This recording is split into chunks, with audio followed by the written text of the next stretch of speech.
If you teach nursing, you've been in this meeting. It's the end of the term. The faculty meeting is wrapping up, and someone says the thing everyone saw coming. Students are still struggling with perfusion. Heads nod. Another faculty member shares that her students don't understand gas exchange.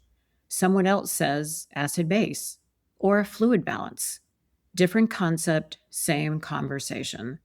And 6 months later, you're right back in the same room, having it all over again, term after term. If that sounds familiar, I want to tell you something. It's not your students and it's not you. It's the gap in how our entire field was built. For years, nursing education has run on an unnamed assumption.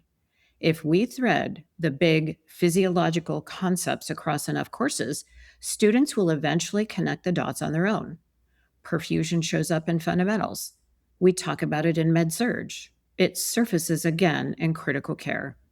Touch it enough times, and understanding will just form.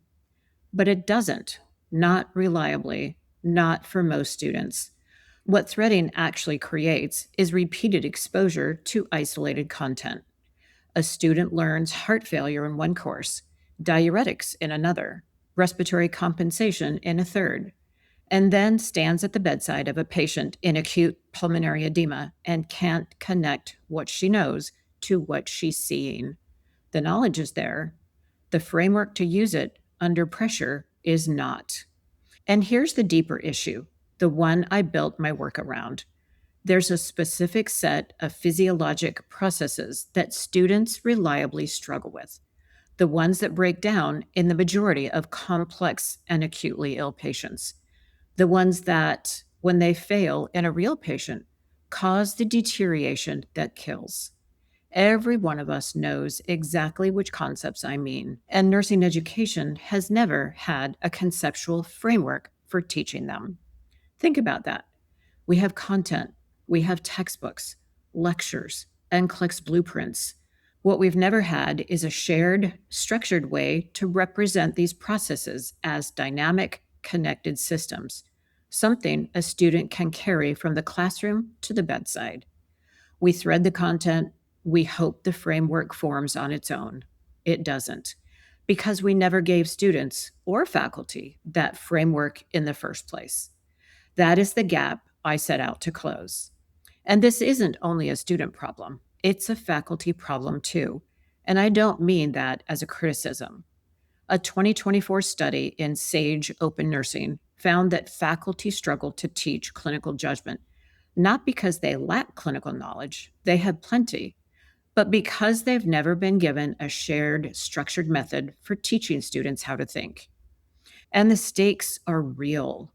Fewer than 10% of new graduate nurses demonstrate safe clinical judgment. 40% fail to recognize a patient's urgent problem. 50% fail to intervene appropriately. Those numbers aren't an indictment of our students. They're an indictment of a system that expected clinical judgment to develop by osmosis through enough exposure, enough clinical hours, enough threading, instead of through deliberate, structured teaching. So, what actually builds clinical judgment? Not explaining the concept more thoroughly. It's putting a student in front of a patient, say early sepsis, a dropping MAP or mean arterial pressure, and asking, "What are you seeing?" And then refusing to let her stop at the vital signs, pushing her through the cascade. What happens to oxygen delivery when cardiac output falls? What will the kidneys do next?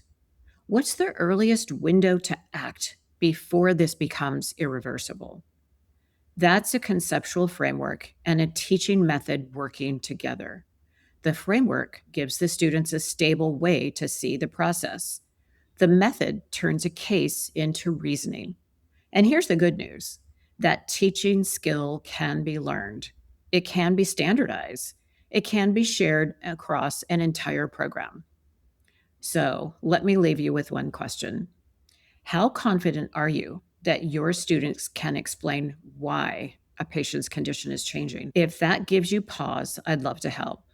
Visit lifebesolutions.com to see how we help nurse educators teach pattern recognition, strengthen clinical judgment, and prepare students to catch deterioration earlier.